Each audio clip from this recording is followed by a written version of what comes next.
ঠাকুর, মা, স্বামীজির শ্রীচরণে ভক্তিপূর্ণ প্রণাম জানিয়ে আজকের নিবেদন শ্রী শ্রী মায়ের কথা। স্বামী অরূপানন্দ। আজ মায়ের জন্মতিথি। প্রবোধবাবু কয়েকদিন হইল আসিয়াছেন। গতকাল তিনি মায়ের জন্মতিথি উপলক্ষে ঠাকুরকে ভোগ দিবার জন্য মামাদের 5টি টাকা দিয়াছেন। মা আমাকে বলিলেন, তোমরা তো আর বিশেষ কিছু করছো না, আমি একখানা নতুন কাপড় পরব, ঠাকুরকে একটু মিষ্টান্নাদি করে ভোগ দেওয়া হবে, আমি প্রসাদ পাব, এই আর কি। পূজার পর মা তাহার ঘরে চৌকির উপর দক্ষিণ পাশে দুয়ারের নিকট পা ঝুলাইয়া বসিয়াছেন, একখানি নতুন কাপড় পরিয়াছেন। প্রবোধবাবু গিয়া মায়ের পায়ে ফুল দিলেন। আমি দুয়ারের পাশে বারান্দায় দাঁড়াইয়া আছি। মা আমাকে বলিলেন, কই তুমি দেবে না? নাও, এই ফুল নাও। আমি ফুল লইয়া পায়ে দিলাম। মধ্যাহ্নে খুব প্রসাদ পাওয়া গেল।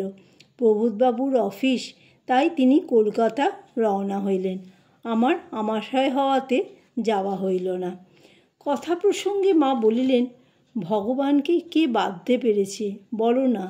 তিনি নিজে ধরা দিয়েছিলেন বলে তো যশোদা তাকে বাঁধতে পেরেছিল, গোপগোপীরা তাকে পেয়েছিল।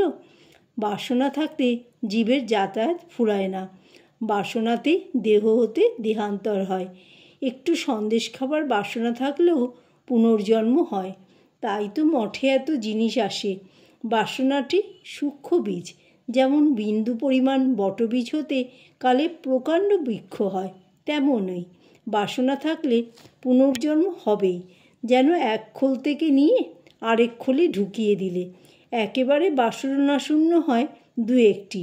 তবে বাসনায় দেহান্তর হলেও পূর্বজন্মের সুকৃতি থাকলে চৈতন্য একেবারে হারায় না।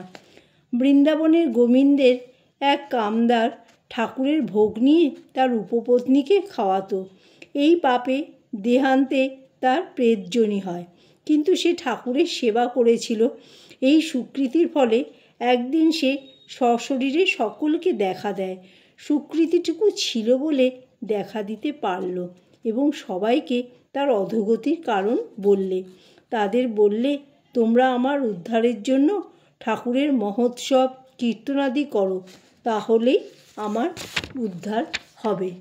আমি বললাম, মহোৎসব কীর্তনে কি উদ্ধার হয়? মা বললেন, হ্যাঁ, বৈষ্ণবদের ওতেই হয়, তাদের শ্রাদ্ধাদি করে না। যখন পুরীতে জগন্নাথ দর্শন করি, এত লোকে জগন্নাথ দর্শন করছে দেখে আনন্দে কাঁদলুম। ভাবলুম, আহা বেশ, এত লোক মুক্ত হবে। শেষে দেখি যে না, যারা বাসনা শূন্য সেই একাত্রই মুক্ত হবে। যোগনকে বলায় সেও তাই বললে, না মা, যারা বাসনা শূন্য তারাই মুক্ত হবে। একদিন সকালবেলা মায়ের বারান্দায় মুড়ি খাইতে খাইতে জিজ্ঞাসা করিলাম, মা, মঠে থাকলে কি সন্ন্যাস নিতে হবে? মা বললেন, তা হবে। আমি বললাম, মা, বড় অভিমান আসে সন্ন্যাসে। মা বললেন, হ্যাঁ, বড় অভিমান।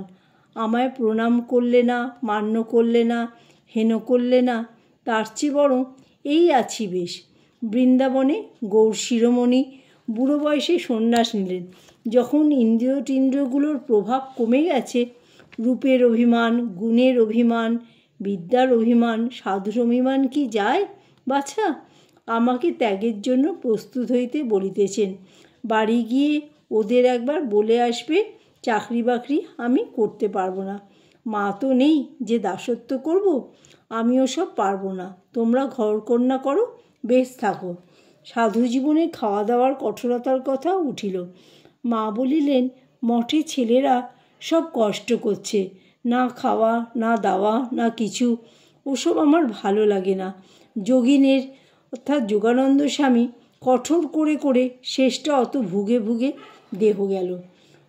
রাত্রে মায়ের সঙ্গে কথা হইতেছে।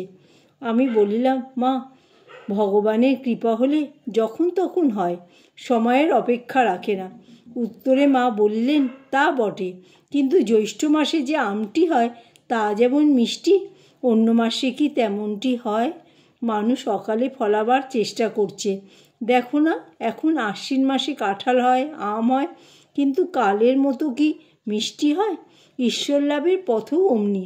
এই জন্মে হয়তো জপ তপ করলে পরজন্মে হয়তো ভাব একটু ঘনীভূত হলো, তারপর জন্মে হয়তো আর একটু হলো, এইভাবে আর কি। হঠাৎ কিছু করিয়া দেওয়া সম্বন্ধে বলিলেন, ভগবান বালক স্বভাব, কেউ চায় না তাকে দেবে, কেউ চায় তাকে দেবে না, সব খেয়াল। আর একদিন সকালবেলা মা বারান্দায় পান সাজিতেছেন। আমি বলিলাম, কালে তোমার জন্য লোকে কত সাধন করবে। মা হাসিয়া বলিলেন, বলো কি? সকলে বলবে আমার মায়ের এমনি বাত ছিল, এমনি খুঁড়িয়ে খুঁড়িয়ে হাঁটত।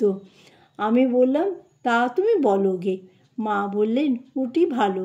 তাই তো ঠাকুর বলতেন, তখন কাশীপুরে ব্যারাম, যারা লাভের আশায় এসেছিল তারা সব চলে গেল। বললে উনি অবতার, ওর আবার ব্যারাম কি, ওসব মায়া। কিন্তু যারা আমার আপনারজন, তাদের আমার এ কষ্ট দেখে বুক ফেটে যাচ্ছে। আমার জ্বর হয়েছে, বিকারে প্রলাপ বকছি। কুসুম গিয়ে বললে, গোলাপ দিদি দেখো এসে মা প্রলাপ বকছেন। গোলাপ বললে, মা ওরকম বলে থাকেন না, দেখো এসে সত্য সত্যই। না, ও কিছু না। শেষে কুসুম গিয়ে আশুকে ডাকলে, সকলে এসে দেখে সত্যই বিকার। মন্ত্র লইবার পূর্বদিন গিয়া মাকে বলিলাম, মা আমি মন্ত্র নেব। মা বলিলেন, তুমি মন্ত্র নাওনি এখনো? আমি না বলায় বলিলেন, আমি ভেবেছিলুম তুমি বুঝি মন্ত্র নিয়েছ। দীক্ষার পর বলিলেন, ভগবানের মন্ত্র জপ করে দেহ মন শুদ্ধ হোক। আমি বলিলাম, আঙ্গুলে মন্ত্র জপ করবার কি দরকার, এমনি জপ করলেই তো হয়। মা বললেন, ভগবান আঙ্গুল দিয়েছেন, মন্ত্র জপ করে এর সার্থকতা করবে। জয় মা শারদা।